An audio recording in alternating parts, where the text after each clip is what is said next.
It will be the live stream is okay. Could you please send us the live stream so we can share it online? Sorry? For the live stream, could you please send it to us also so we can share also the event? Yeah. I will send you the link. Okay, Nisha, we can start, huh?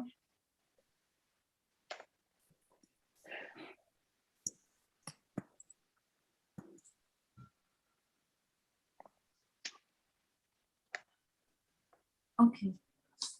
Can you hear me? Yes. So welcome to everyone. Good evening to all of you. And we are very pleased to meet you here in this forum, Tamil Rights Activist Forum, organized very frequently meetings in Tamil and in multilingual way to try to communicate with all sorts of other people and to see how we can fight for a better world together. So today we are going to discuss about right to self-determination of nations and minorities under occupation. And for this event, I'm pleased, we are very much honored to have Mr. Dr.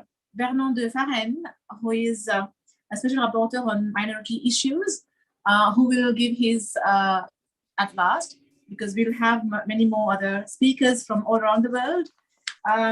So I'd like to say some few words about Mr. Bernard de Farren for those who doesn't know him yet. But I think for the people who are here, we already very much know very well Mr. de Farren, who is our friend and our strong supporter in this system of the United Nations. And we are very pleased to have him to support us in our fight for self-determination.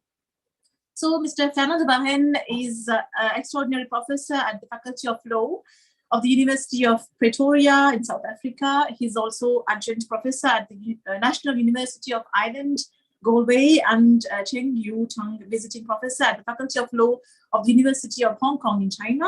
He was appointed at United Nations Special Rapporteur as the United Nations Special Rapporteur on Minority Issues by the Human Rights Council and assumed his function on the 1st of August 2017.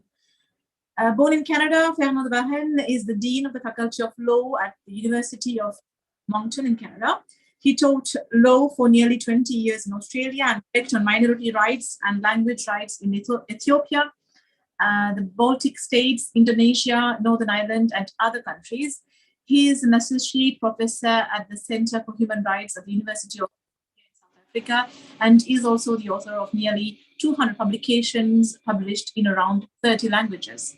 Bernard de Farren work and commitment focuses on the human rights of minorities as well as of ethnic conflicts, the rights of migrants, the relationship between ethnicity, human rights, and democracies, and the use of federalism and other forms of autonomy arrangements to balance competing cultural interests.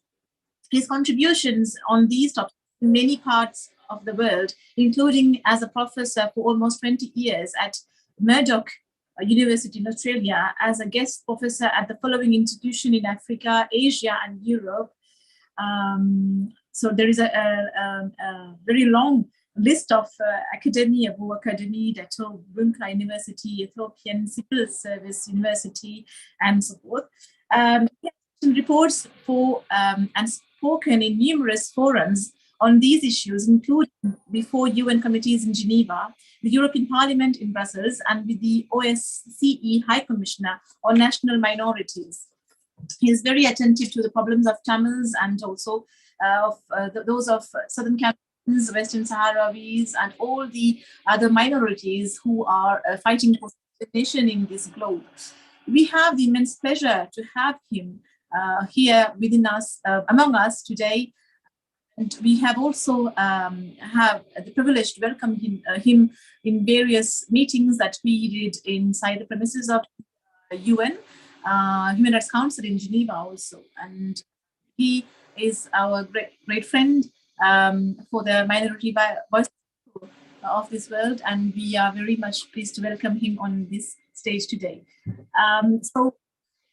We will have Mr. Devahan's statement at last, including all your speakers, our dear speakers' statements of this event. So today we are in our speakers.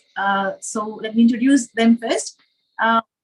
We'll have Reverend Father Jerry Jumbam from for the Southern Cameroon's issues. And then we'll have the pleasure to listen to Mr. Nasser Obaid from Southern Yemen, who is in Germany, about the Southern Yemeni people's issues. And then we'll hear Mr. Marinadan Vimerson, who will talk about the Tamils issue in Sri Lanka. And then we will have Mr. Hassan Mailid, who will speak about the Western Sahrawis' fate.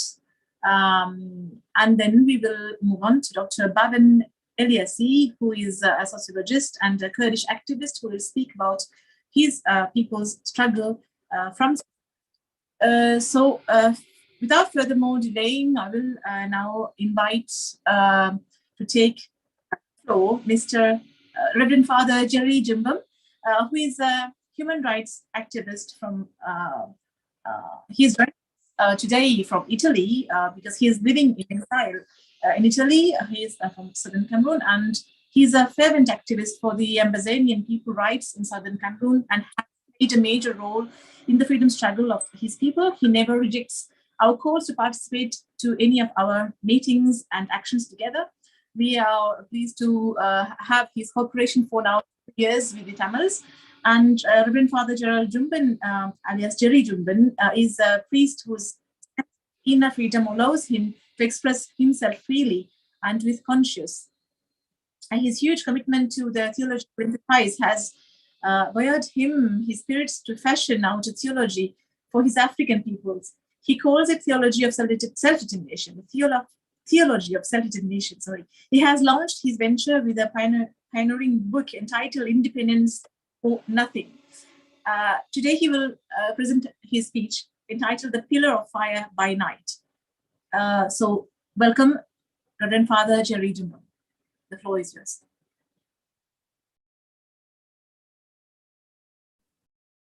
I'm very grateful. I thank the host for the introduction, wonderful introduction about me. And we'll just go immediately to the work I have here, which she has beautifully put it, The Pillar of Fire by Night. I decided to entitle it The Pillar of Fire by Night, Self-Determination, and the British Southern Cameroons. The American poet Robert Frost, in his famous poem, The Road Not Taken, helps me to describe in metaphor what the situation of the people of the Southern Cameroons, Ambazonia, are in today.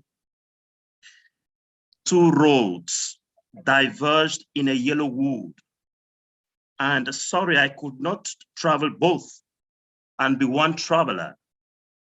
Long I stood and looked down, one as far as I could. Two roads diverged in a wood, and I took the one less traveled by, and that has made all the difference. Dear ladies and gentlemen, the road less traveled by, and that has made all the difference. The road through self-determination to total independence, the Southern Cameroons. We make decisions, and decisions turn around and make us.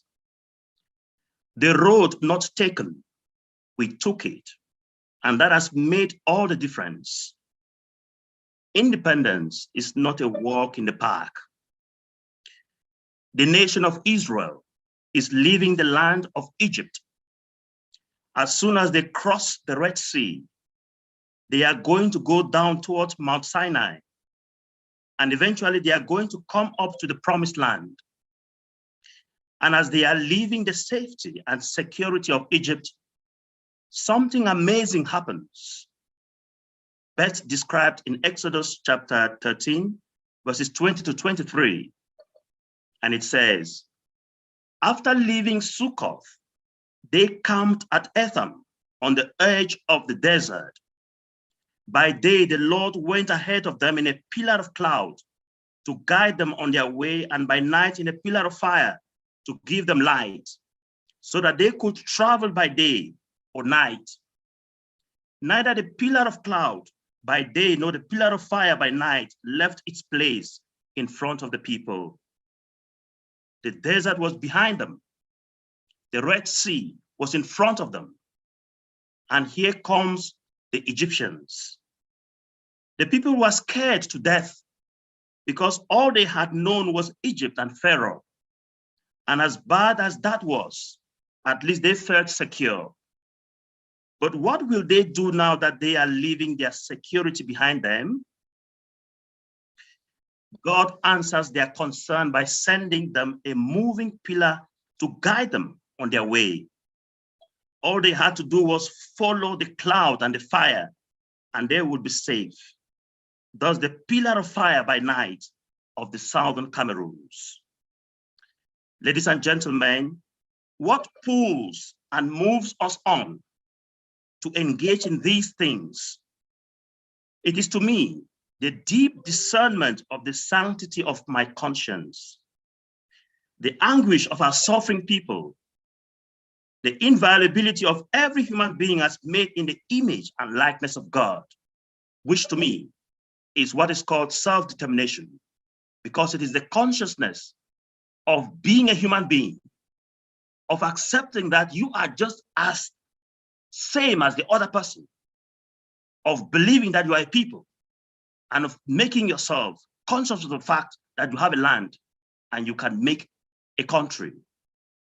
Self-determination, the British Southern Cameroons, in matters of self-determination, its character, validity, and credibility, its tenable principles, its integrity and standing cannot more be approached as a matter of proposal or idea, unless we may plausibly so regard the Gambia and Eritrea.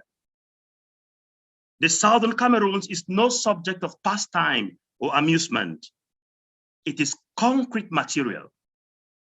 It is existence. It is out there in the streets. It is the destiny of millions of people who are after legitimate space to breathe. It has come and become public property. In the words of the psalmist, its message has gone through the earth, and their words to all the world. God has made a home in the heavens for this country, the British Southern Cameroons. What genuine self-determination does is to enable the oppressed people to speak, not from the point of view of the victim, but from the high point of view of a people, of human beings, of prophets, of kings, of queens, of gods. When you think of yourself as a victim, you can have no point of view because you are already victim. The evidence of victim as victim validates the argument of the oppressor that you are there to work for him. The freedom fighters and human rights activists of our land in recent years have been offensively earnest. They have no choice. They want to alter the arrangement which has kept them and their people out in rain and the heat of the sun. They have fought and won some victories. They have changed a few things and are struggling under leadership crisis. But quite quickly, this great collusive struggle that is independence shows its true face to us. And we are appalled, but only momentarily, for even our setbacks, we have gained something of inestimable value, a baptism of fire, the courage and determination never to surrender. The Southern Cameroonian has always held in high esteem the United Nations as a justice project, factory of human hope. But the UNO must stop being nice to state terrorism in Africa. What is the crime of the Amazonian that we should turn him into a man of hopelessness? This man who carries a heart and soul so thirsty for excellence. His needs are so few and so straightforward. He's surprised that we can't understand these simple demands. Childlike baffles him with a profound and saintly humility as he laments alone, denied dignity, and without anyone to support and cuddle him. They want total independence. Two words which the Cameroonian Republic in Yaoundé finds apocalyptic, and which has reduced these oppressors into a desperation until they bring a continental football competition to prove a lie to the world. They have instead exposed their vulnerability. Look at the arranging of the world, at the unbalanced nature of power in the world. The just and innocent wallowing in prison jails while hoodlums parade cities and towns free. Frustrations like these can break a heart. Some wild beast had plunged its poisonous fangs into the heart of the world, it seems, and squeezed genuine justice out of the earth's bloodstream. And if so, does God really exist? This may seem strange coming from a priest, but I have seen these things in concrete living that my questions are genuine. For if he is truly God, why does he suffer one recalcitrant people to suppress and rob another people of their whole right to exist? We do not seek the support of the UN to progress any narrow version of self-determination, but to follow the full-bodied quest of independence. We seek support for the simple reason of opportunity to rule ourselves with promises of an excellent democracy, building an enduring peace for our people, our continent, and for the world. These are the convictions that are the driving force behind the Southern Cameroon's candidature for full membership in the UN. We are unapologetic about our demands. Independence or nothing. Thank you. Thank you, Reverend Father Jerry Jambam, for your beautiful speech and your this pillar of fire by night, which really wears its names very well. So Mr. Father Jerry Jambam has questioned the UN system, and he said the UN must ask itself what its functions are. So I think at the end, our friend can maybe will have the chance to reply to his question. And thank you, Father Jerry, for having presented the frustrations of the people who are fighting for their self-determination. So independence or nothing. We stand by you, and thank you very much for this beautiful intervention. So now we shall move on to our next speaker, who is Mr. Nasser Obaid. Mr. Nasser Obaid is a human rights activist from South Yemen. He is living in exile in Germany, as he is an active youngster for the freedom fight for his people. He's also part of the NGO, which is named Southern Independent Group. He is now joining us from Germany, and where he lives as a refugee, because he was researched by his own government for his participation on the freedom struggle for his people. We are working with Mr. Nasser Obaid for more than 6 years now, so we are very pleased to have him also by our side with Tamils, and we have had a lot of support from him as we always compare Tamils and southern Yemenis about. We talk a lot with him about this. We share the same compassion, and we share the same problems also. So we have here today Mr. Nasser Rubaid from Germany, who will speak about the Southern Yemenis' fate in self-determination fight. Thank you. Thank you, Ms. Nisha. I'm very happy also to be with you today. Maybe before 6 months we were together also, our college also with you. Actually today I would like to share with you and summarize with you the situation in the south of Yemen, starting from 1990 till the current hot situation nowadays. So I will start with small information about the unity. Yemeni Unification took place in May 22, 1990, when the area of the People's Democratic Republic of Yemen, also known as South of Yemen, was united with the Yemen Arab Republic, also known as North of Yemen, forming the Republic of Yemen. But after 2 years of the unity, it became clear to the southern people that the regime in the north did not have a good intention with the unity project. Between 1990 and 1994, there was an assassination combined of southern leadership. More than 140 leading figures were killed.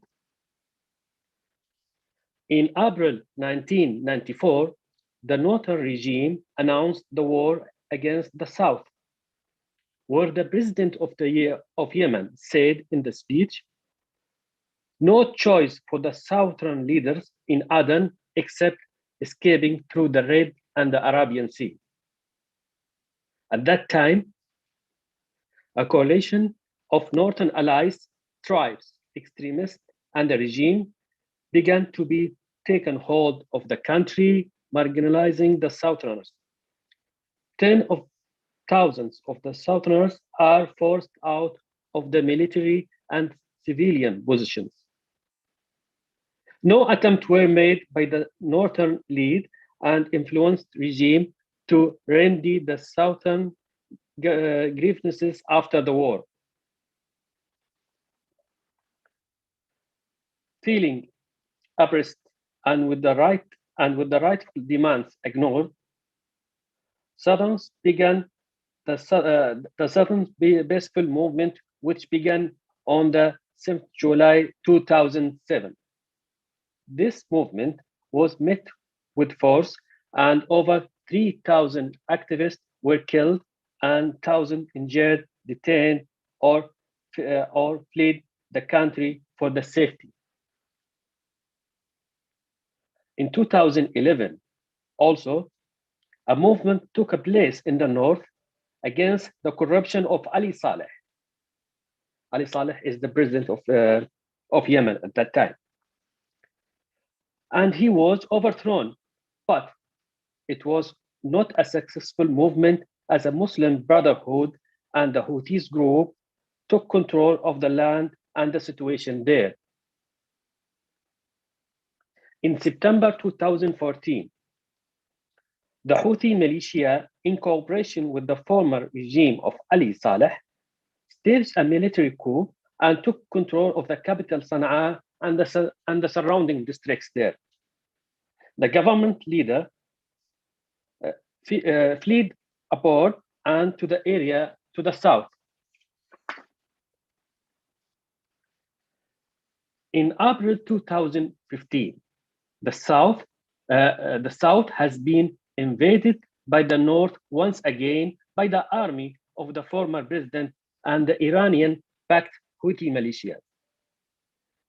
The ongoing war reinforces the northern desire to ensure that the south remains occupied and the northern warring parties, despite begging in conflict, maintaining a unified position to deny the Southerners to the right to self-determination. But after around 4 months of Southern resistance backed by the Emirati forces, the Southern resistance liberated Aden and the surrounding areas. The resistance continued until the rest of the areas were liberated. But 2 years after the Southern resistance ousted the Houthis rebels and the Saleh forces, nothing has been made by the Hadi government to improve the life of the people in the south. Not even the most basic of services provided. The legitimate government of Hadi has failed to show the Southerners that they can be respected and treated differently from the previous governments. Because of these situations, the Southern Transition Council, namely called STC, was founded in 2017 with the aim of leading the territories of the former Democratic Republic of Yemen to independence. The STC was founded to represent the interest of the South and to provide its political leadership. The fact that STC is currently the dominant organization in the Southern movement is largely due to the support of the larger parts of the population in the South. As a result of the political tensions with illegitimate governments, army forces of the legitimate government supported by tribes extremists attacked Shabwa in 2018 and set their foot there. Most of these forces came from the north. Shabwa is a district located in the south, in the border with the north.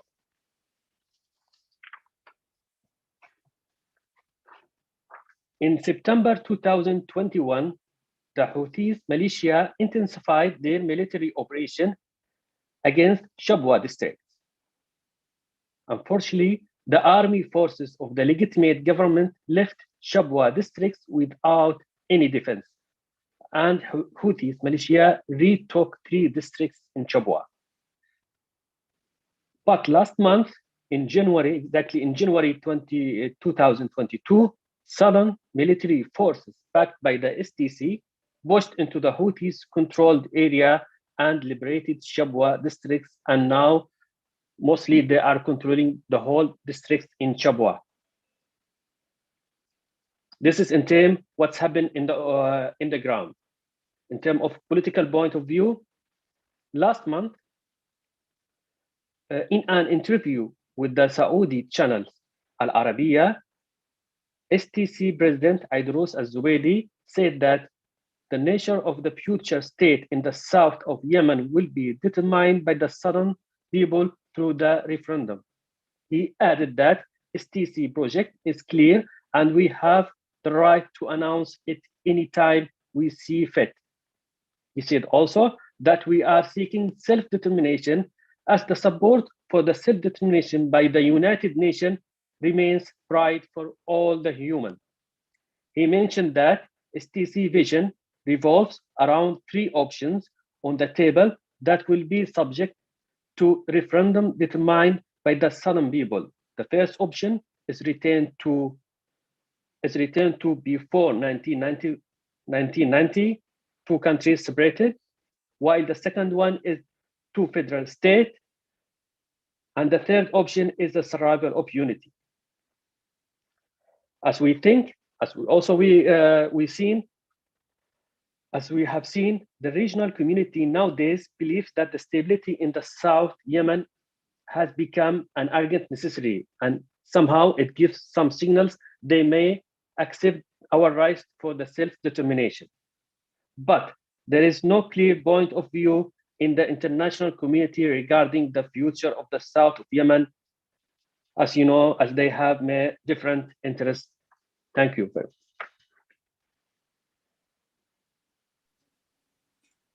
Thank you, Nasser, Abaid. intervention.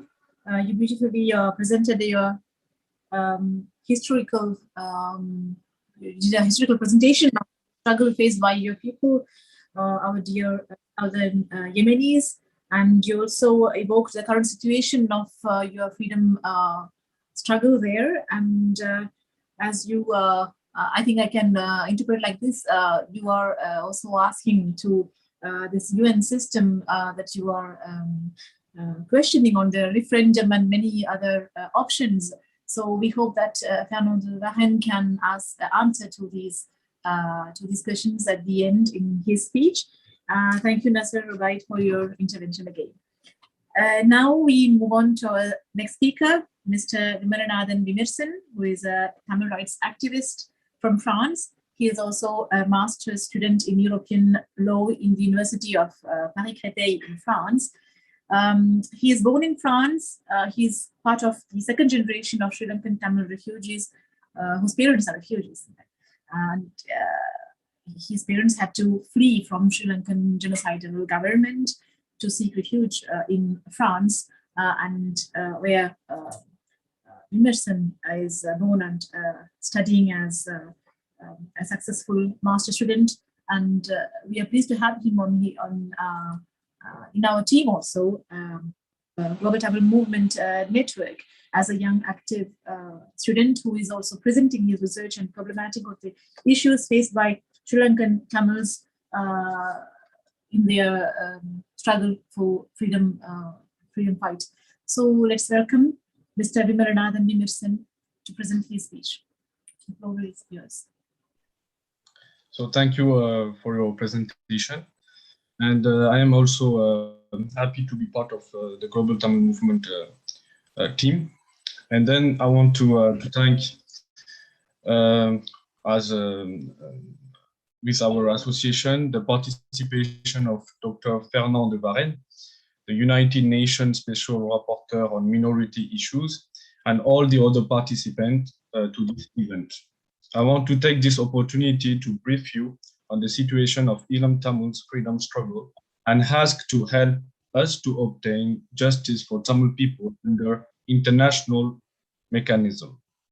To start, I would like to emphasize the fact that the principle of self-determination is provided by the Article 1 of the Charter of the United Nations, because in substance, this principle is considered as fundamental to the maintenance of friendly relations and peace among states. By studying the history of the actual Sri Lanka, which was named Ceylon under the Western occupation, it is easy to distinguish two nations, the Tamil nation and the Sinhalese nation. Moreover, we see clearly that the Tamil nation really wanted and wants now is independence, by seeing also the manifestation occurred in nowadays recently in Sri Lanka. As said before, there were separated Tamil kingdoms and singular kingdoms in the island of Ceylon before the arrival of colonial powers in the 15th century. The colonial power, the Portuguese, the Dutch, and the British, administrated the singular kingdom and the Tamil kingdoms separately during the initial period of their ruling. But on the recommendation of the Colebrook Commission in 1833, Sinhalese and Tamil kingdoms were united by the British for the purpose of administrative convenience. Therefore, directly after the end of the British colonization and the independence of Sri Lanka, the Ilangai Tamil Arasu Katchi, known as ITAC, which was formed in 1949, recalled that the Tamil nation is distinct from the Sinhalese nation and demanded for a federal arrangement in the north and the east, where the Tamil-speaking peoples are predominant majority. Then, in 1976, the Vattukotta Resolution was adopted by the Tamil United Liberation Front seeking to work for the creation of an independent state of Tamil Nadu.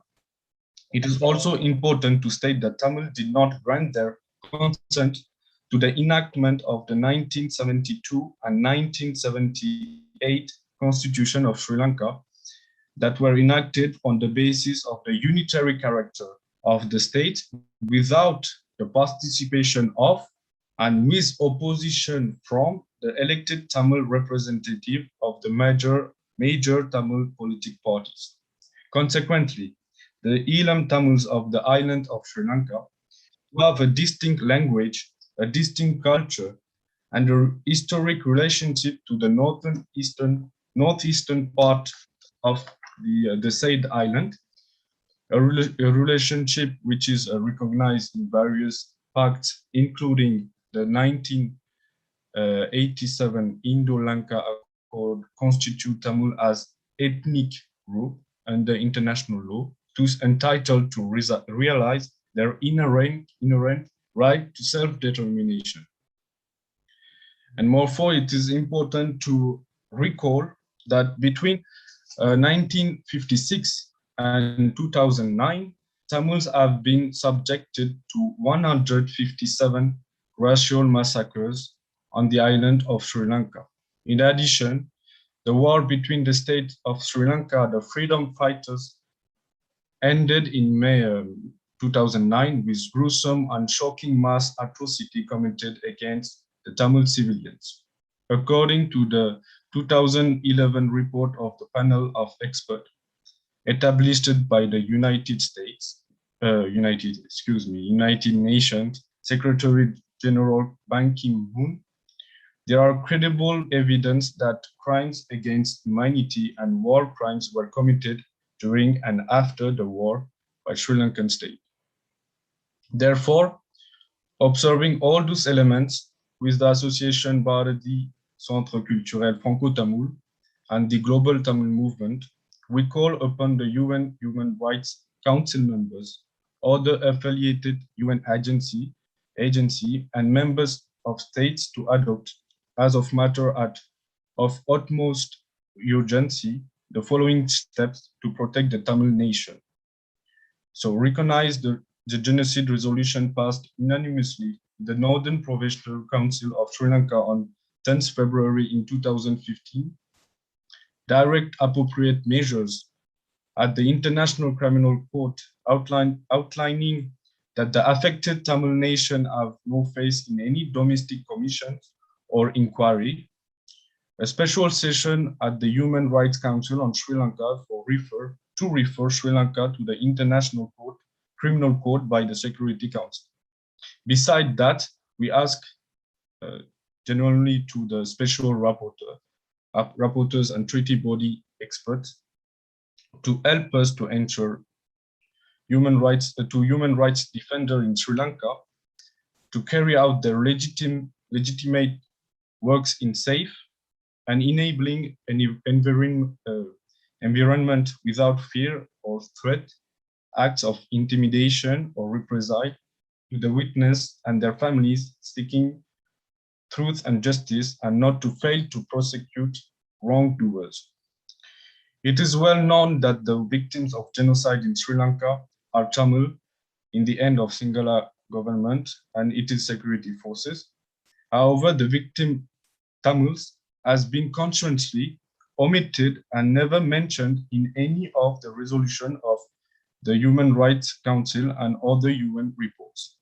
We therefore request you to investigate this omission and to mention the appropriate word of Tamil where it's needful.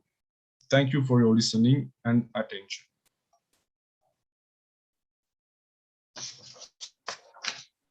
Thank you, Vimerson, for your beautiful intervention. It was a very clear cut of the Tamil people's political and historical struggle for their right to self-determination in the request to the international community.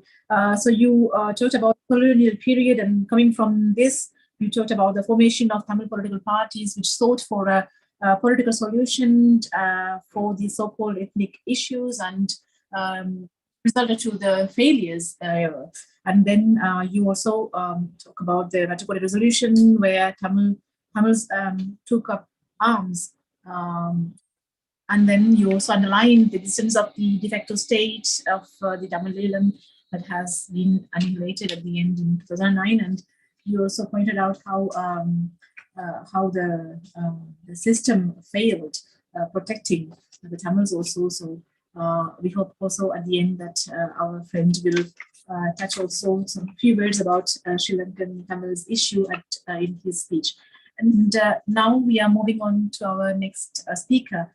Mr. Hassan Mailid will be our next speaker. He is a human rights activist from France. He's joining from France, where he is living in exile. He's putting his people's fate. That means Western Sahrawis. And his speech will be in French, and that will be translated by Omeima, our Iron Lady, who will translate his speech in English for us. So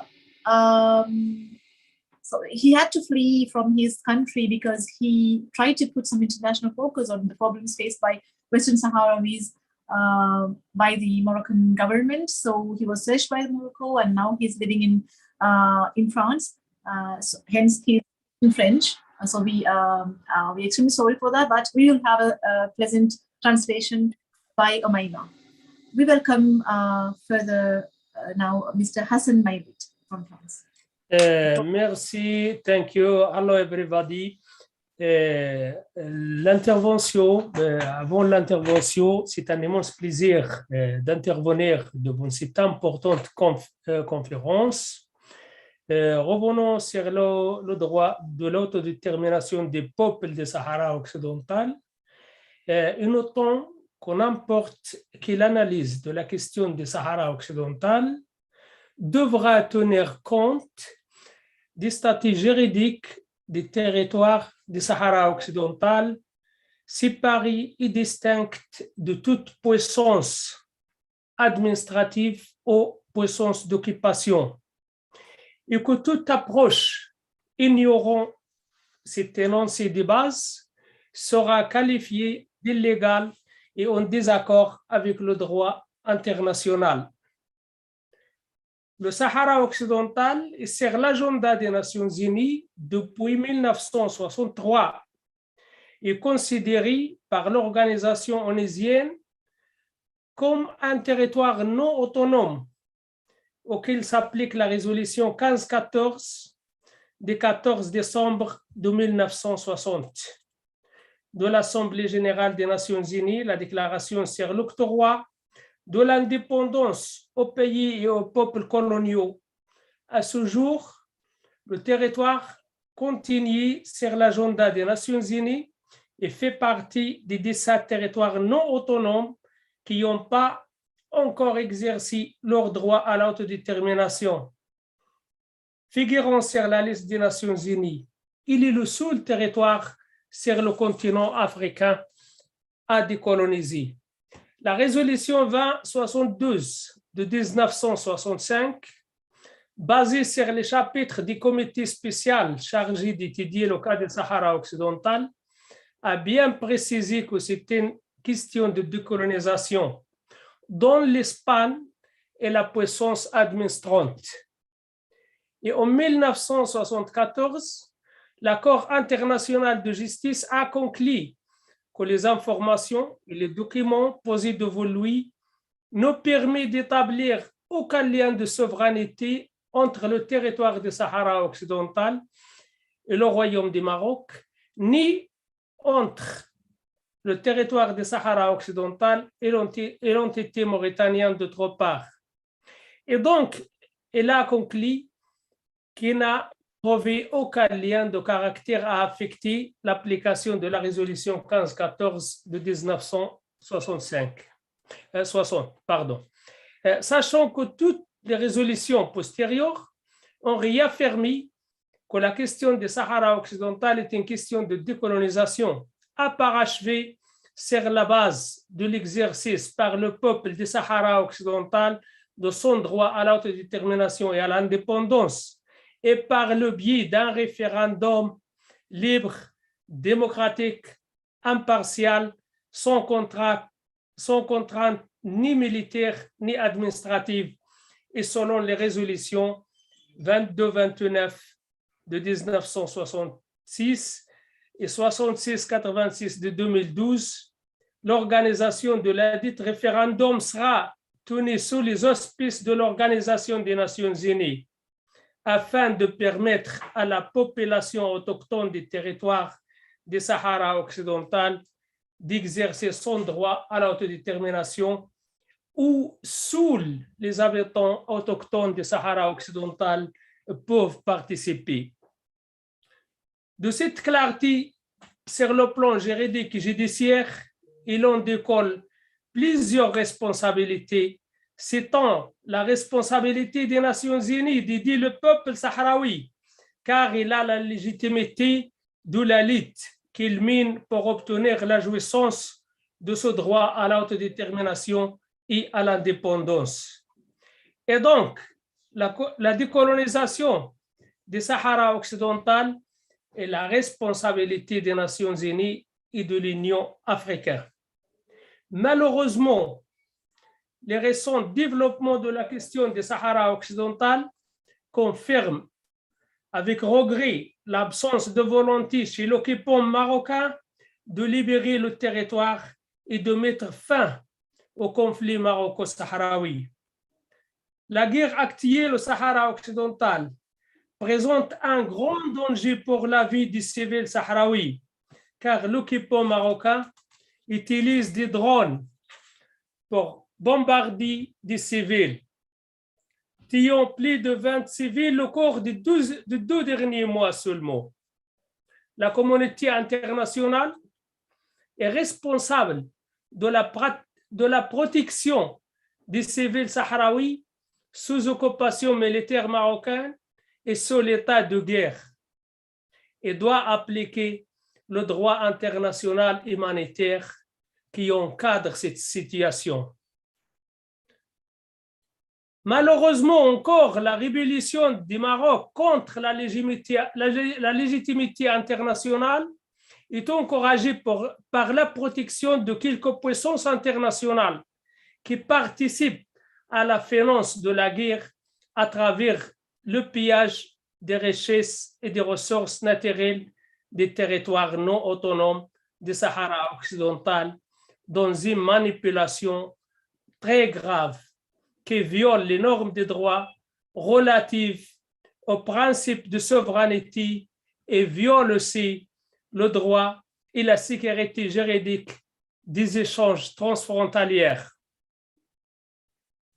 Le Conseil de sécurité des Nations Unies est responsable de l'impasse qui caractérise aujourd'hui le conflit de Sahara occidental, car le Conseil de sécurité a accepté malheureusement que la MINURSO soit une exception dans le monde de l'émission des Nations Unies. Il n'a pas le droit de contrôler la situation des droits de l'homme dans le Sahara occidental. Et donc, l'histoire de ce conflit en général est décourageante pour toute personne qui croit aux règles des droits internationaux. Merci de m'avoir écouté. J'ai terminé.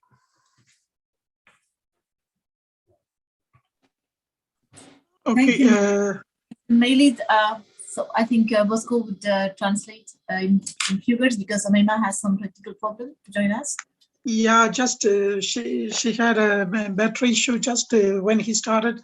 She left it, so I don't listen everything. But I think Fernand de Varenne comprend français, so it's okay for other people. Just for resume the situation, it's as you can see on the screen, Mali shared. So they also ask for the right to self-determination under the Article 1514 from the 14 December 1916. and it's about the declaration on the granting of the independence to the colonial countries. And also he's talking about the resolution 2072 from 1965.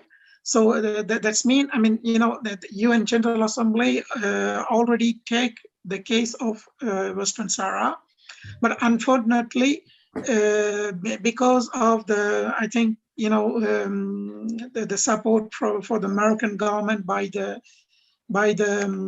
French government and also other Western countries, that resolution was not applied. So even la Cour de justice internationale avait conclu en 1974 comme quoi l'utilisation des ressources de Western Sahara par le Maroc était illégale et que les pays étaient censés de respecter cette loi. Et en même temps, tout récemment, il y a eu l'Union européenne aussi. You're supposed to translate it into English. Oh, sorry. Pardon. So just for remembering that, you know, the Western Sahara case, it's pending at the UN General Assembly until 1965. Pardon, je vous écoute parce que j'ai partagé avec vous la traduction en anglais, les idées Oui. traduire en anglais. Oui, mais en fait, on peut pas. Oui, voilà, en fait, comme j'essaie de résumer au gros maximum, en fait. Donc, so the issue is there is la Cour de justice internationale avait eu une décision déjà en 60, sorry, had already a decision from 74. So and also recently la Cour européenne des droits de l'homme also make some decision that's the utilization of the resource by the Moroccan country, it was illegal, and also advised to all the European country members to not do any agreement regarding the resource from Western Sahara with the Moroccan government. So that's why, I mean, for Moroccan people, they are, I mean, Western Sahara people are asking for their rights to self-determination. So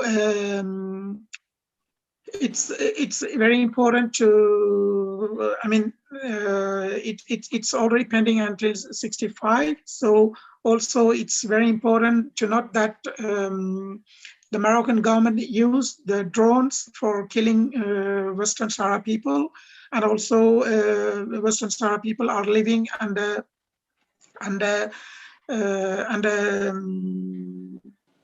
how to say, as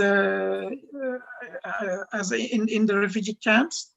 Even their land and also the resource from the Western Sahara lands are occupied by the Moroccan government. So that's why it's very important. I mean, c'est pourquoi that's why the Moroccan the Western Sahara people took arms and tried to fight for their freedom.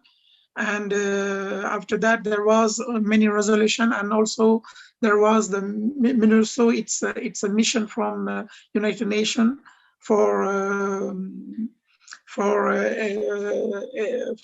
explore the situation in the Western Sahara and also to protect the civilians. But until now, there is no more change because of some issue regarding the Security Council. So that's why Western Sahara people ask for their right to self-determination. So yeah. Next speaker. Yeah, thank you, Bosco, for your translation. So our next speaker is Dr. Baban Eliasi. He is joining us from Switzerland, where he lives in exile.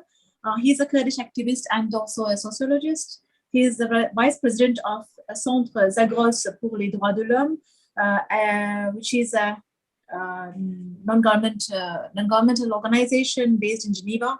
He also holds a degree on MA Sociology in University of Geneva. He's also author of many reviews the last one being the Kurdes d'Iran à l'écart. So now we have the immense pleasure to welcome Dr. Baban Eliasi from Switzerland. The floor is yours, Dr.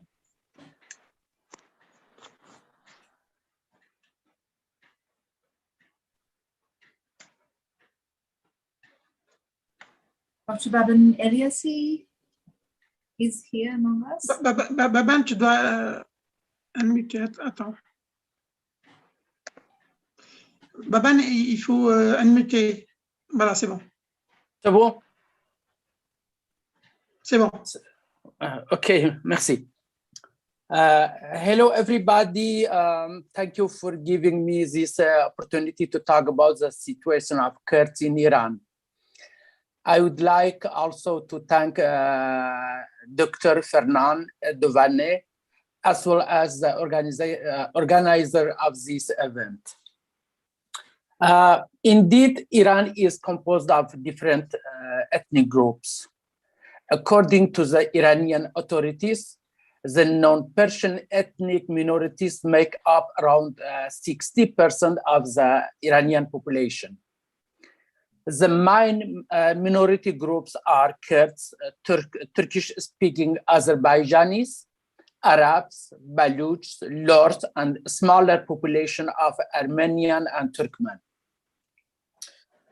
Since the Pahlavi monarchy's creation of the modern Iranian nation state in 1905, the rulers in Tehran have imposed a brutal chauvinistic system based on the supremacy of Persian ethnicity and of the Shiite faith.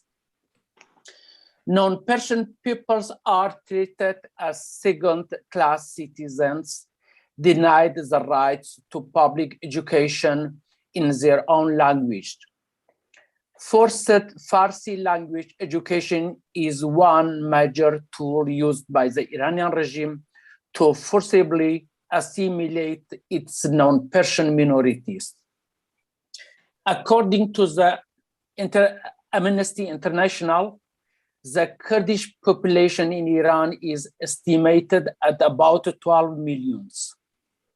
The discrimination against Kurds who are ethnically and religiously distant from Persian Shiite is constitutionally established. According to the Article 115 of the Iranian Constitution, one of the qualifications of candidate for the presidential is he has convinced belief in the fundamental principles of the Islamic Republic of Iran and the official mazhab of the country. So most of the Kurds, because of their religion, who are not Shiite, who are Sunnite, cannot be candidate for the presidency in Iran. This is the case in other high-ranking governmental posts. As far as I know, no Sunnite Kurd has held a ministerial or high governmental post since 4 decades of the Republic Islamic of Iran. The oppression against the Kurds began just after the revolution. The Kurds actively participated in the revolution of 1979. After that, the Kurdish political movement proposed a solution to the central government to solve the Kurdish question within a democratic Iran where the Kurds can enjoy in a regional autonomy. The Kurds did their best to find a peaceful solution. The central government refused the Kurdish demands. As soon as the central government felt strong enough, Ayatollah Khomeini, the religious leader of Iran, declared holy war against the Kurdish people. Since more than 10,000 Kurds have lost their lives. This violence continues till today.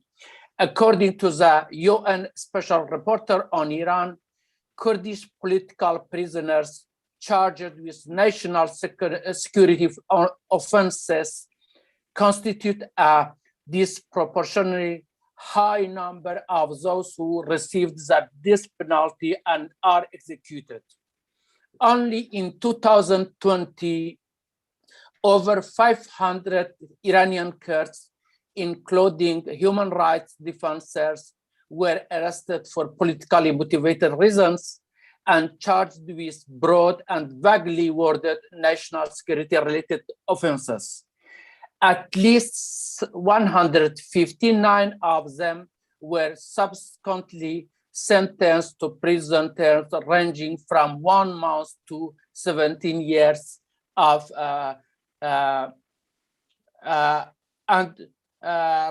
and 4 of them received the death penalty. Politically, the main Kurdish political parties in Iranian Kurdistan seeking an internal self-determination in form of federal system. Since the 4 decades of the reign of Republic of Islamic of Iran, all peaceful attempts proposed by the Kurdish representatives in Iran has met with violence and oppression. The Kurdish leaders were assassinated during the negotiation in Vienna in 1989 by the so-called Iranian diplomats. The demand of Kurds in Iran is that the federalism and regional autonomy would enable them to control their own affairs, protect their land rights, and exercise their cultural rights. In Iranian Kurdistan, there is flagrant human rights violations, persistent oppression, targeted killings, domination, discrimination, marginalization, and excluded from decision-making. Their culture is suppressed, their religion is discriminated, and there is languicide against Kurdish language in Iran. In many cases, the question of self-determination has been resolved through non-violent means. In example, in Quebec, Wales, and Scotland, separatist movements have not boiled over into violent conflict. In each, the central government granted some self-rule to the separatist region, preventing the situation from turning violent. The movement were able to argue their cases through elected political representatives. It teaches us a real functioning democratic system could reduce the likelihood of violence. In many cases, the non-violence is not enough to have its own right. In Iran, all peaceful options have been blocked by central government. The only option for the Kurds and other ethnic groups existing is to accept the subordination and assimilation policies of the Persian-based central government. But increased oppression and continued social and economic marginalization of the Kurds and other people in Iran will generate more extremist backlash and will bring Iran towards much more instability. Several international conventions reaffirm the right to self-determination, but they also pledge to uphold the principle of territorial integrity and the rights of existing states to prevent regions from seceding. Unfortunately, self-determination only exists on papers. The UN member states block any attempt to secede, even if there are serious violations of human rights. The question is that what option remains when nation states in countries like Iran block any peaceful solution for the Kurds and other ethnic groups, and on the other part, internationally, the UN member states block any attempt to cess it. Thank you for listening. Thank you, Dr. Baban Eliasi. That was our last speaker who evoked the Kurdish plight on this fight for self-determination. Thank you very much for your to all the speakers who have beautifully come with their people's problem, and this was a very rich experience today to have all of you speaking about the struggle for self-determination, and it is very shocking, but at the same time not really, because we are coming across the same. We can point many similarities, be it Tamils, Kurds, Southern Yemeni, Southern Cameroons, Western Sahrawis. We can see a lot of similarities in our past, in our historical, in our history, and in our current situation, and how we face these problems within the framework of the United Nations.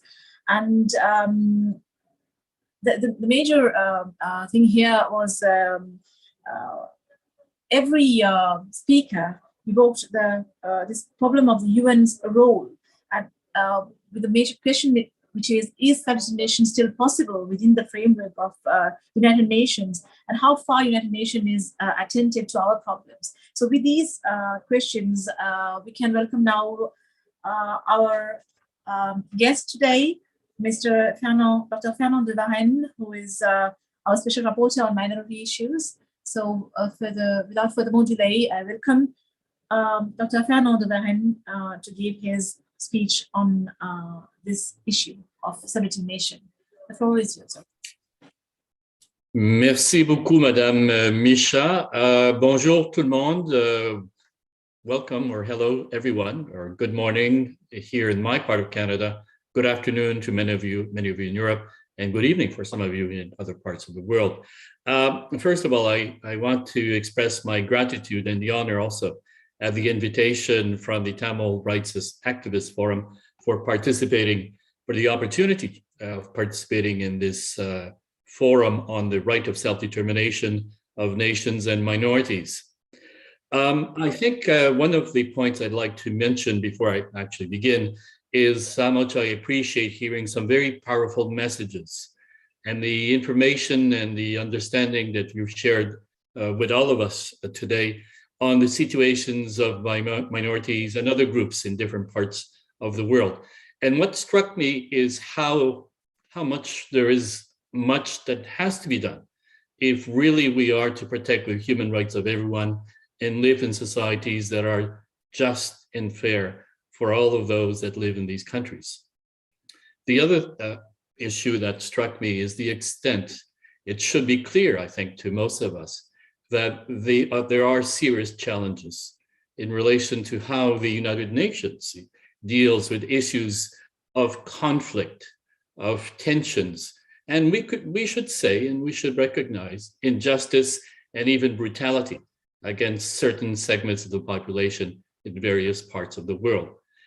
And I think it's important to be honest and to recognize that through much of its history, the United Nations is mainly what we call an IGO. Essentially, it was created as an intergovernmental organization.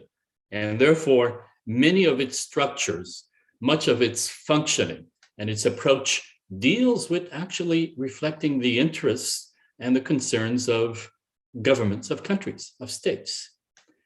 Now, having said that, and connecting to the issue that you have raised, which is an extremely important one, the issue of self-determination, the United Nations has developed into an organization which is very clearly concerned with human rights issues, with the protection of human rights. Does it really, does it succeed all the time? Well, we all know that it doesn't. We all know that there are serious, extremely serious situations of violations of human rights around the world, including particularly in relation to some of the most vulnerable communities, such as minorities and women in many parts of the world. However, one point which I think is the issue which you've raised very often is that the situation has evolved. If you look at the role of the United Nations in issues of self-determination, the issue of self-determination only really began to crystallize at the United Nations in the 1950s and 60s. In other words, it's a situation which emerged after its creation and started to develop and strengthen over the decades in relation to what is self-determination and who is able to claim self-determination. Now, I don't want to give a lecture today, but I think many of you understand that at the beginning, the concept of self-determination at the United Nations was very restricted. They were really talking about nations, but nations or peoples which meant states initially. Then it evolved to include non-self-governing territories, former colonies, like we have heard today in relation to Western Sahara. And then further on, and here is, I think, the positive note that we should think about, further on, it started to talk about the self-determination of indigenous peoples. This is a much more recent phenomenon, but it is one which is acknowledged at the United Nations today as self-determination in a more limited sense of internal self-determination within the state, but that indigenous peoples have a right of self-determination, which means they have the right to some form of self-rule, of autonomy, of control over their own affairs that they can exercise. And I want to emphasize that for two reasons. One, that it shows that there is an evolution which continues today, hasn't stopped, which it is my hope, and I'll refer to this later on, that can be extended to other groups, that the right of self-determination should be the right also of minorities. It's not quite there yet, but if we look at what has been occurring with the right of indigenous peoples, this is a direction which I think clearly we can talk about. And in fact, not only should we talk about, but we should be working towards as an objective in order to improve, very honestly, the functioning of the United Nations in relation to, well, what is self-determination, who is entitled to that, but also to better protect minorities around the world. Now, once again, I think we need to be frank, perhaps even blunt. There are situations such as the case of the Western Sahara, as we've heard earlier, which clearly should be, I will use a colloquial expression, a no-brainer. Clearly, here is a situation of a group that in international law has the right to self-determination. It's still not being implemented properly, but still we need to actually sustain attention, raise awareness, and actually work towards what should be clearly a fundamental right of the Sahrawi people in Western Sahara. Secondly, in the case of self-determination for other groups, indigenous peoples, and I would say minorities, I want to emphasize to you that things are beginning to change a little bit. And I would like to invite you to also consider this and work together, work with my mandate and other institutions to actually perhaps push things in this direction. Last year, there was a new report prepared by an institute connected with the government of Liechtenstein. And it is a report on self-determination. So it just came out last year. But the report actually, I think, very clearly indicates that the right of self-determination should be expanded, should be opened up so that it clearly includes, well, indigenous peoples, but also minorities and other groups which currently within the United Nations of the system really doesn't acknowledge that they have a right of autonomy, for example, of self-rule, of controlling their own affairs. I mentioned that report, obviously it is a report of a center connected with the government of Liechtenstein, but there are other governments around the world and other institutions that are interested in this concept of self-determination as a form or an approach that would help to better protect the rights of minorities and other vulnerable groups and communities. Secondly, also help prevent violent conflicts. I don't think anyone here is naive enough to believe that conflicts simply happen. There are contexts, usually of exclusion, of discrimination, of violence against certain communities, and especially minorities, which lead to violent conflicts. And that by giving a degree of self-determination, in the sense of real autonomy, real power to protect the populations such as Indigenous peoples, minorities, and others, that this is one of the most effective tools to prevent conflicts around the world. The preceding speaker, I think from the Kurdish minority in Iran, did mention there are plenty of examples around the world where giving autonomy to the French-speaking people in Quebec, to the German-speaking people in Italy, and many other examples were ways to prevent, to stop conflicts from becoming extremely violent by ensuring that the populations involved, the minorities or other groups, feel that they have control over their own lives, have a real place and voice and power within the context of the state. Here's my invitation and the point I would like to raise, that where perhaps you can do more to help us change the United Nations and perhaps change also the practices in many countries. This year is the 30th anniversary. It's been 3 decades since the adoption of the UN Declaration on the Rights of Minorities. The declaration is a political statement. It's not a legal document, but it actually does provide some degree of protection for minorities. However, we're using this 30th anniversary this year to organize within the context of 4 regional forums in 4 parts of the world, regional meetings, regional forums, to look at what can we do to actually improve the protection of minorities. That's my mandate, minorities around the world.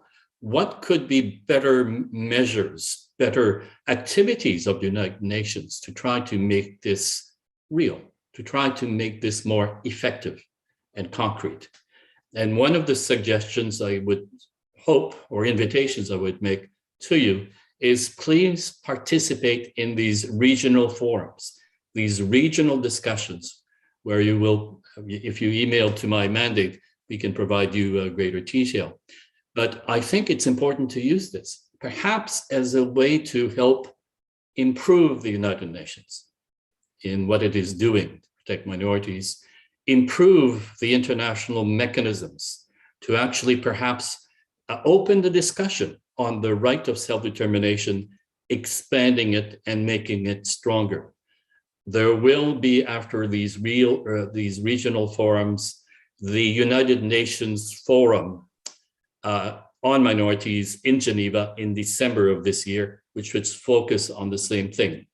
Yes, let's celebrate the anniversary of the UN Declaration on the Rights of Minorities, but secondly, let's do better. Let's move forward, and we need to hear the voices of minorities to make sure that their human rights, including the right of self-determination, is eventually recognized, incorporated, and attempts made to improve what actually doesn't always work very effectively. Let me just give you a couple of examples, and I think we should open the floor for further discussions. I'll be let me be honest, in the sense that I also, even as a UN Special Rapporteur on minority issues, face obstacles from the United Nations. I've been told not to get involved with Yemen, by the way, because, well, I had received allegations involving the Shia minority in part of the country. And the message I was told was that this population was not a minority. I won't go into the detail of the arguments, but essentially, if there are no minorities, I cannot get involved. This happened with Yemen. This happened with Ethiopia, also with another group. And it happens actually rather surprisingly often when United Nations officials do not want us, or in this, I should say, me, to get involved because they're not comfortable with the idea that there are minorities that have rights that they can claim in complex situations. We need to work together to do more, to do better and to improve what sometimes institutionally, even at the United Nations, is not always easy when we refer to the rights of minorities. So on that note, I will stop here, once again, express my gratitude to be able not only to share with you a few of my own observations in relation to self-determination, but also to be able to actually hear from you and better understand what is the context in many of your countries, which needs to be addressed. Obviously, I agree with that. Merci beaucoup. Et je retourne la parole à Madame Nisha pour la continuation de ce forum. Merci. Merci, Monsieur Varenne. We are very much grateful to you for your beautiful intervention and your support for us within this limited power that you have, as you have explained to us.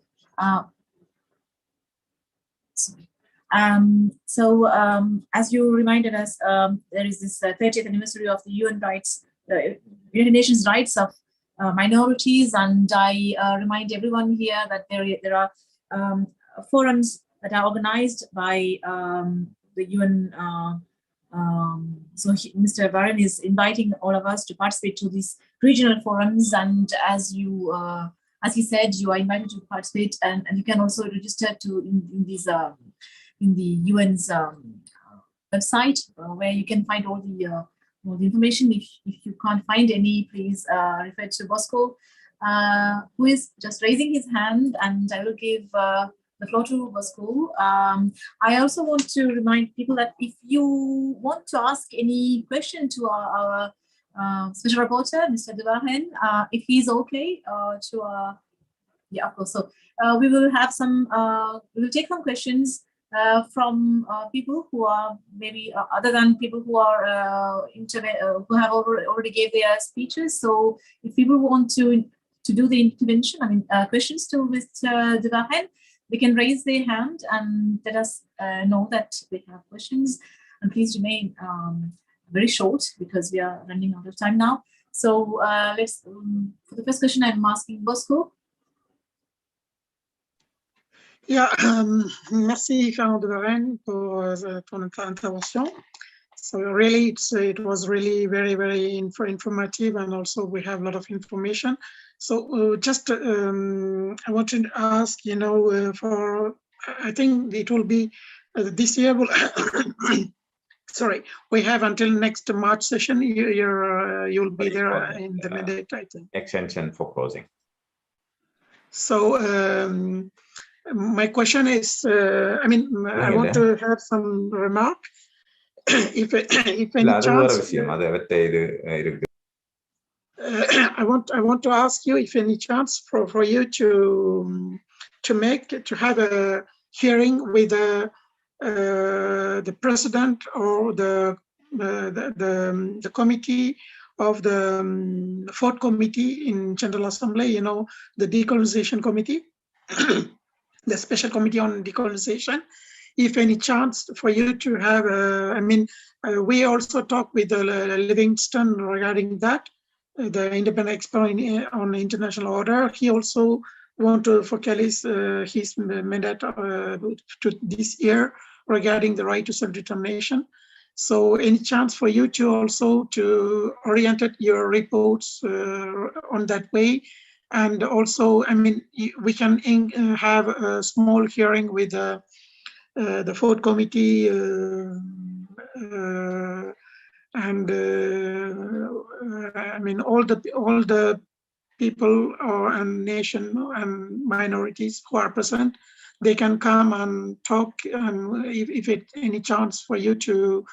We can also ask, but it's better if you can, with the Livingston, jointly ask to have that hearing with the General Assembly. And it's one of the options, because the problem is the situation of the nation who are and minorities who are seeking for their rights.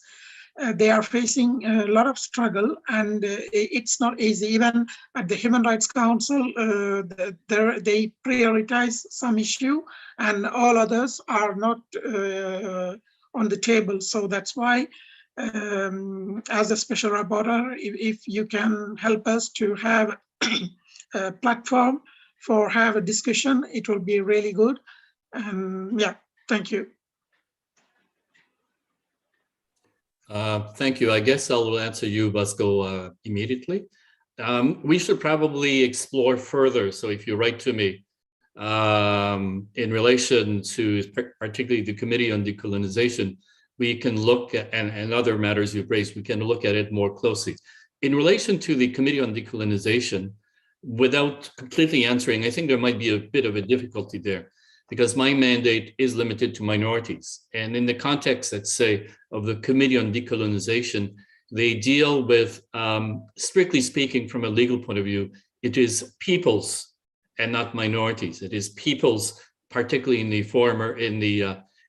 former colonial context. So I think there are some very clear obstacles here, but without answering or dismissing completely the points you raised, I think we should probably start a discussion as to whether the Committee on Decolonization or other instances within the UN, like perhaps more easily open certain doors with you. So perhaps let's discuss this further a little bit later on. Merci, Vasco. Thank you. And next question will be from Baban Eliasi, who was also a speaker for this event. So Baban, welcome back.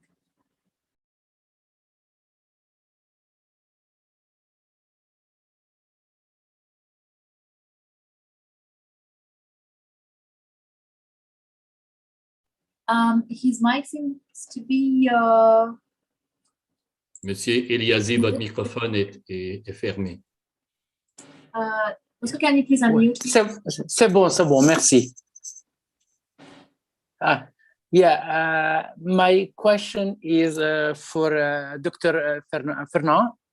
The one is that, as I explained in my presentation about the situation of Kurds in Iran, there is a politic of assimilation and subordination in Iranian Kurdistan. And sometimes there are armed resistance to this politic. My question is that, is it legitimate for example, for the Kurds in Iran that they have no other choices to take arm and to resist to this politic of assimilation? Thank you. Merci beaucoup. You know, I'm going to have to answer this in a rather diplomatic way. It is not possible for me as the United Nations Special Rapporteur to say that violence is ever an appropriate response. Having said that, of course, there are situations where us at the United Nations and other members of the international community must do everything we can to avoid that violence erupts. And I would say that we are not doing enough in many parts of the world where many may feel that they have no other option. So that's why one of the reasons I would invite you to work with my mandate, other special rapporteurs and other mechanisms within the United Nations to try to avoid those kinds of situations at all costs. But let me emphasize once again, in my opinion, the United Nations is absolutely not doing enough to address the grievances, and I would add the legitimate grievances, which usually last for many, many years before you have the first incidents of violence in any country. Merci beaucoup. J'espère que j'ai répondu à votre question. Thank you, Mr. Duran. And yes, we do still believe in the non-violence process. And we do still believe in the UN system with all the limits you have yet exposed to us. And our next question will come from Reverend Father Gerard Jumpin, who was also a speaker of this event. I'd like My question is going to Dr. Fernand, who is our host here. And I'm so grateful actually being in company with such a high personality in the UN. First of all, I'd like to appreciate his frankness. Just a few seconds ago, he made a certain statement, being very frank about the situation of the organization that he is part of it. And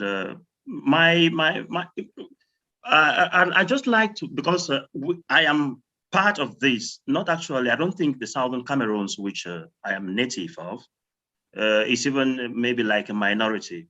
It should be nations, because the topic of our discussion is about self-determination among nations and the minorities.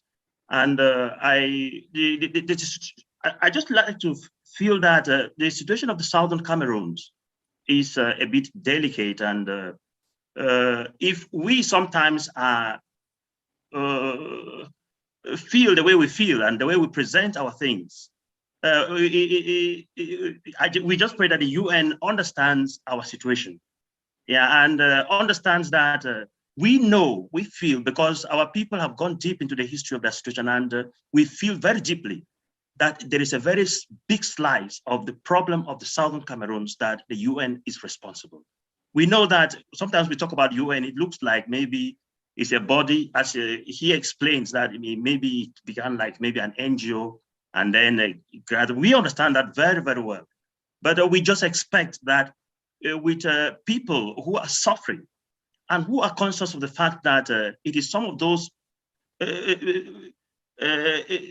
some of the little misunderstandings between the countries that were involved in the issue about the Southern Cameroons in the 60s that created the problem that we are facing, that when we are going through what we're going through, it's just a plea to the United Nations, which I just pray that he could bring to them, that a statement, just a statement. And we don't expect so much from the UNO. I'm being very frank. We don't expect so much from, because when it's a matter of independence, it's the people who decide, and they make their declarations and they stand by it. Yeah, but we just expect the United Nations to be understanding and to listen to our people. And just a statement, actually, or maybe say something about the Southern Cameroons, because actually, like this meeting that we're meeting, they just want to hear something about how you feel about them.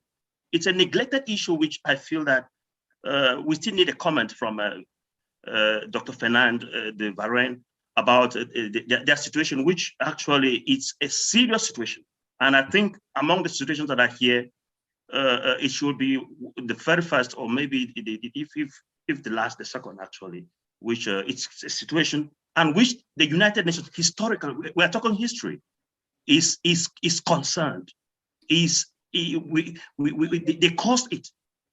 A very big slice of the problem actually is the United Nations, the way things were handled in the 60s, and then gradually the silences of the United Nations. Thank you for your question. Given that the lack of time, we will directly go to the answer from Gavin. Merci beaucoup.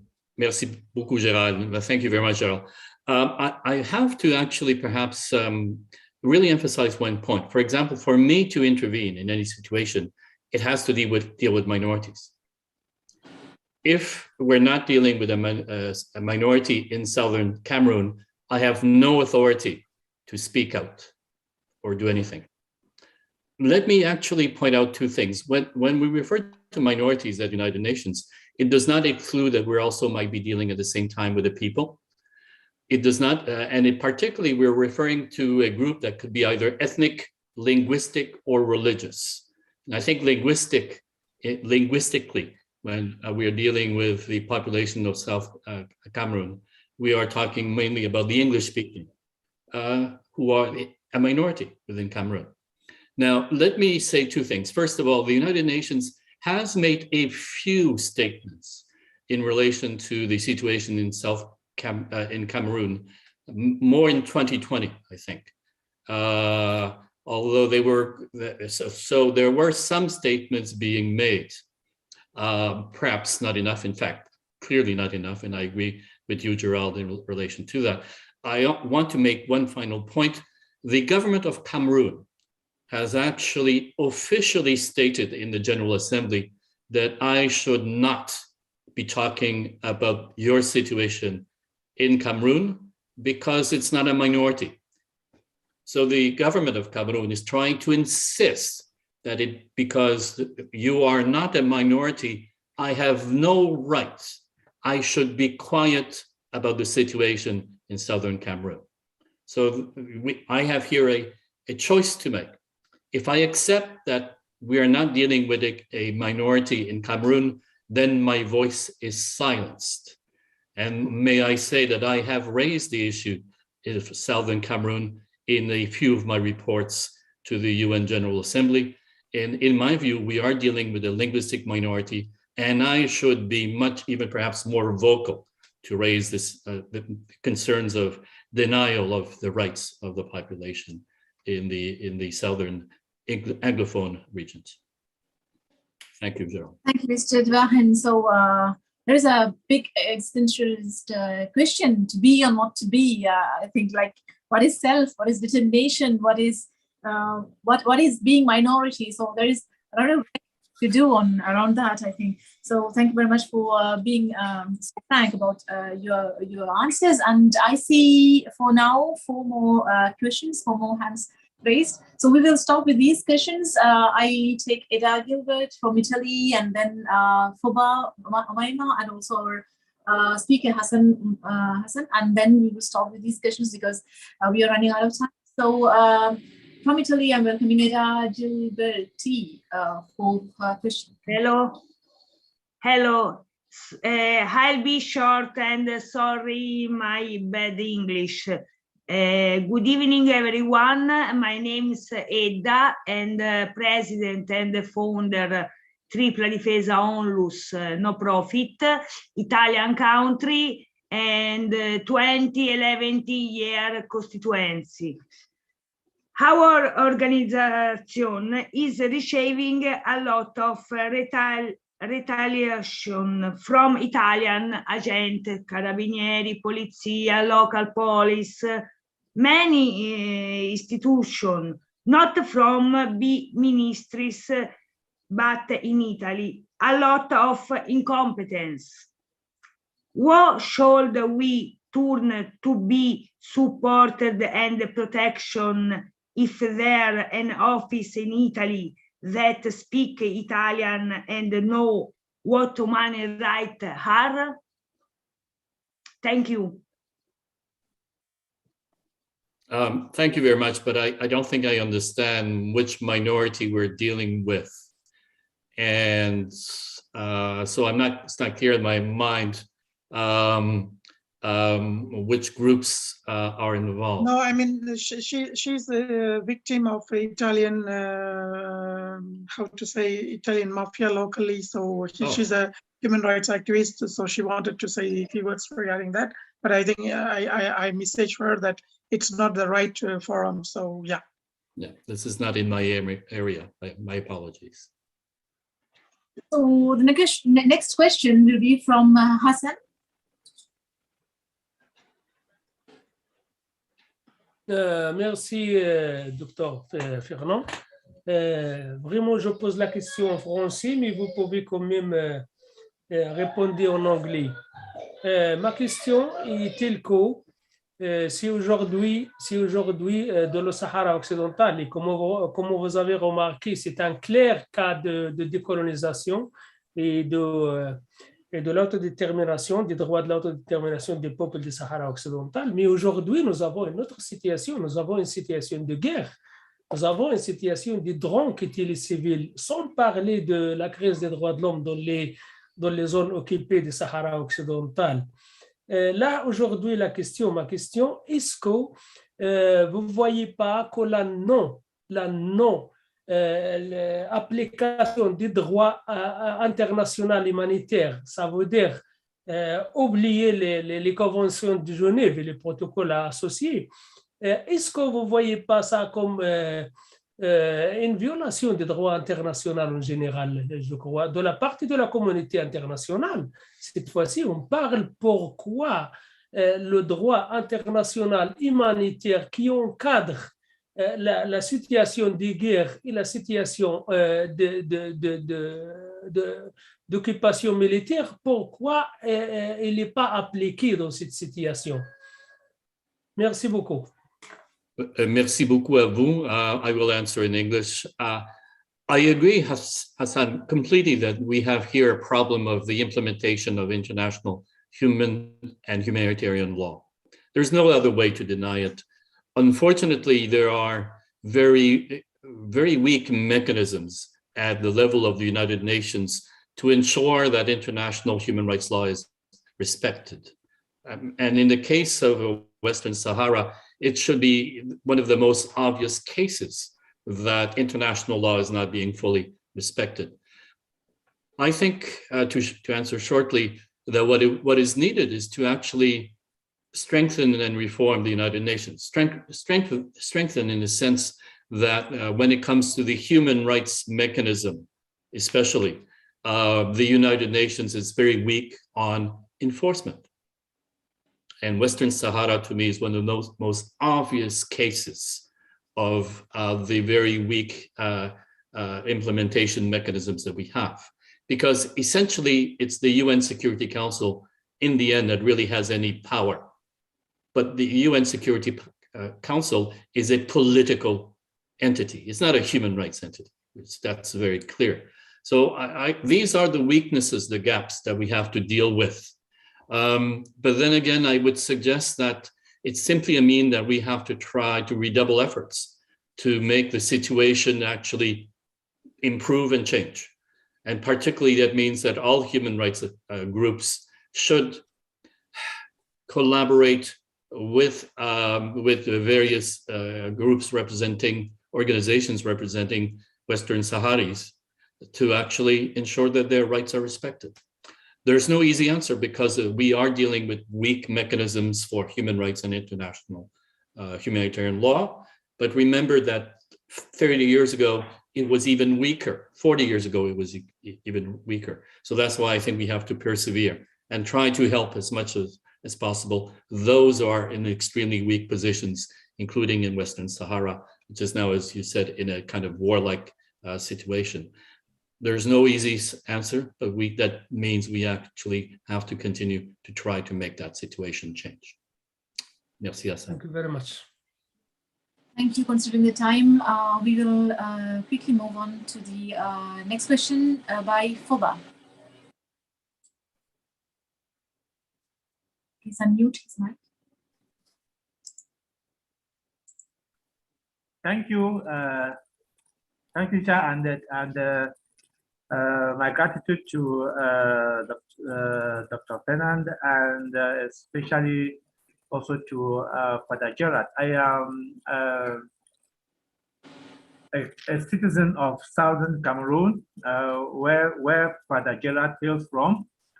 And I would, just like Father Gerard did, I would appreciate Dr. Fernand's frankness. In fact, in view of the institution, the environment in which you are operating, I will consider that you are in fact in some very precarious water. And my question is to you, is directed to you, Dr. Fernand. But before I direct the question, I would want to situate you so you can you could have a better grasp of my question. I would want to situate you in the historical context of British Southern Cameroon. Yes, you did mention that the Cameroon diplomats at the UN who are well coached by their French masters who have never granted them independence always bully you to say that you should be quiet because Southern Cameroon is not a minority. Yes, truly it is not a minority in a sense that it's a case of a botched United Nations decolonization process. Now, what happened in 1961 was, instead of the United Nations preparing the Southern Cameroons for self-governance and granting them their independence as was mandated. What happened? I'm very sorry, Nisha. I'm very sorry, Nisha. I will for Dr. Fernand to answer my question, please.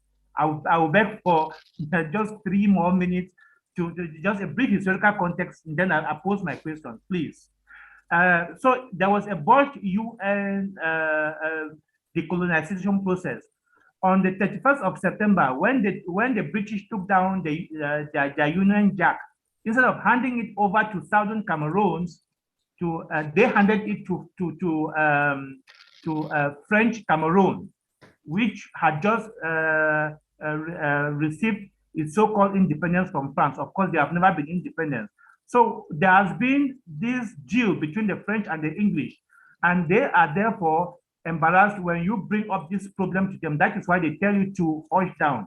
And so my question is, can you therefore direct us to the appropriate quarters within the United Nations that deal with decolonization, with botched or failed decolonization processes? If you would, even if you would, it means that you work behind the scenes with us, please direct us to those quarters that deals with failed or botched decolonization process. For the Gerard and us, will be very grateful if you can direct us to such quarters. Thank you very much. Thank you very much for that information. I think the short answer is that unless I'm dealing with a minority population, I have no authority to do anything. I have a mandate, specific mandate.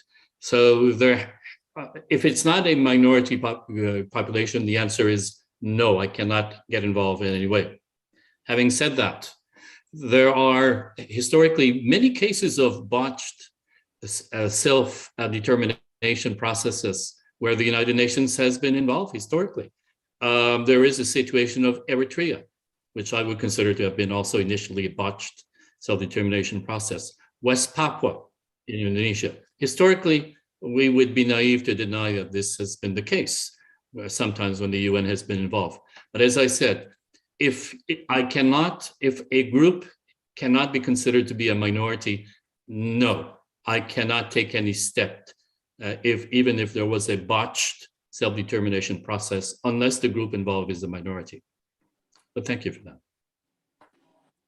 Thank you. And we have still 2 more questions. The next one is by Omaima, I think. Omaima, is it you?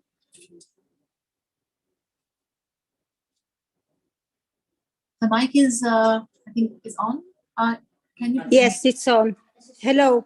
Hello, Fernand. Thank you very much for giving us this opportunity to listen to our situation. I apologize because in just a moment I wanted to translate.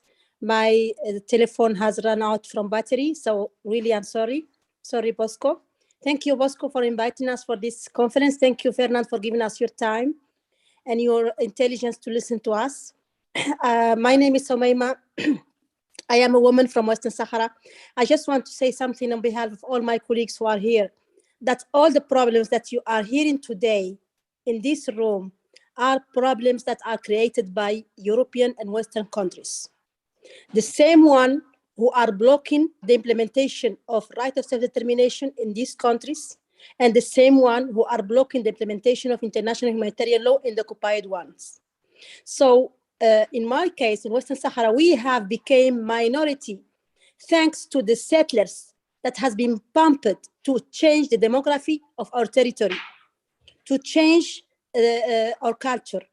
And everyone knows that, and no one do nothing to help the Sahrawi people to exist as a nation, to help the Tamils to exist as a nation. Who have said that it's only 193 countries who should exist? Who said that?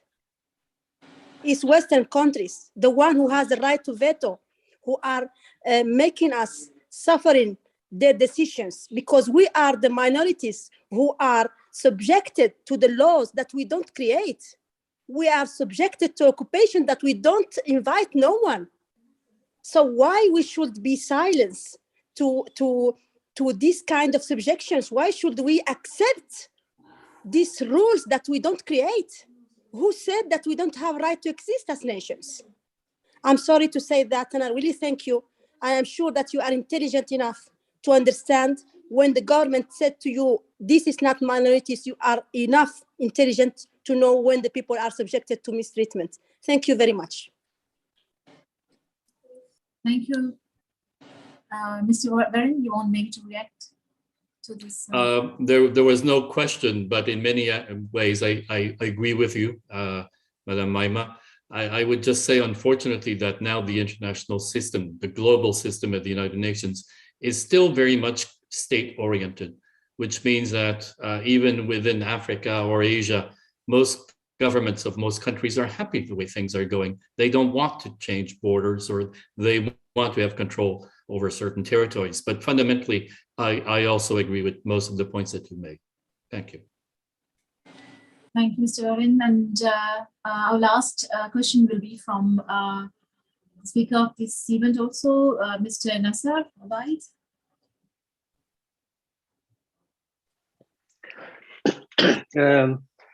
Thank you, Mr. Farhan, for this valuable information. Yeah, this is the second time for us. I think last time we listened to you, we got some information, valuable information from you too, that maybe it will help us for our problem, self-determination in the south of Yemen. I agree with you that our problem is different from other problems, minority and so on.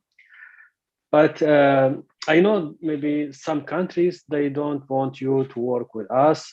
I understand this what's happened. But in 2017, also when we were in Geneva during the Human Rights Council, we were working as human rights defender, also for self-determination. At that time, we planned, we have to have our side events next day, as that it was it should be on Friday, last Friday, like something like this.